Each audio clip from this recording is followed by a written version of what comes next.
Youth Congress പ്രവർത്തകൻ മട്ടന്നൂർ എടയന്നൂരിലെ ഷുഹൈബ് വധക്കേസിലെ പ്രതികൾക്ക് കനത്ത തിരിച്ചടി. മുഴുവൻ പ്രതികളുടെയും ജാമ്യം തലശ്ശേരി അഡീഷണൽ ജില്ലാ സെഷൻസ് കോടതി റദ്ദാക്കി. നീതിപൂർവമായ വിചാരണയ്ക്ക് മറ്റൊരു കോടതിയിലേക്ക് വിചാരണ മാറ്റണമെന്ന് പ്രതിഭാഗം ഹർജി നൽകിയതിന് പിന്നാലെയാണ് കോടതി നടപടി. തീർത്തും അസാധാരണ നടപടിയാണ് ഷുഹൈബ് വധക്കേസിൽ കോടതിയുടെ ഭാഗത്തുനിന്ന് ഉണ്ടായത്. മുതിർന്ന അഭിഭാഷകൻ പി.വി. ഹരി 23-ന് കോടതി മാറ്റത്തിന് ഹർജി നൽകിയിരുന്നു.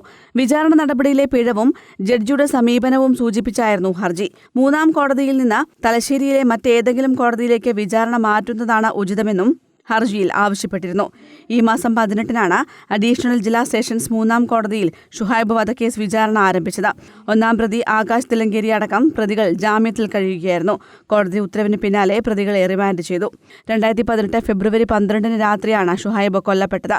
ആകാശ് തിലങ്കേരിക്ക് പുറമെ പഴയപുരിയിൽ രജിൽ രാജ്, കൃഷ്ണനിവാസിൽ ദീപചന്ദ്, തയ്യുള്ളതിൽ ടി.കെ. അസ്കർ, മുട്ടിൽ വീട്ടിൽ കെ. അഖിൽ, പുതിയപുരയിൽ P P. Anwar Sadath, C. Nijil, P K. Abhinash, A. Jithin, K. Sanjay, K. Rajath, K V. Sangeeth, K. Baiju, K P. Prashanth, A P. Saneesh, A K. Subin, V. Prajith എന്നിവരാണ് പ്രതികൾ. പ്രോസിക്യൂഷനായി സ്പെഷ്യൽ പ്രോസിക്യൂട്ടർ അഡ്വക്കേറ്റ് കെ. പത്മനാഭനും പ്രതിഭാഗത്തിനായി അഭിഭാഷകരായ പി.വി. ഹരി, എൻ.ആർ. ഷാനവാസ്, സുനിൽ മഹേശ്വരൻ പിള്ള എന്നിവരും കോടതിയിൽ ഹാജരായി. News bureau, Kannur.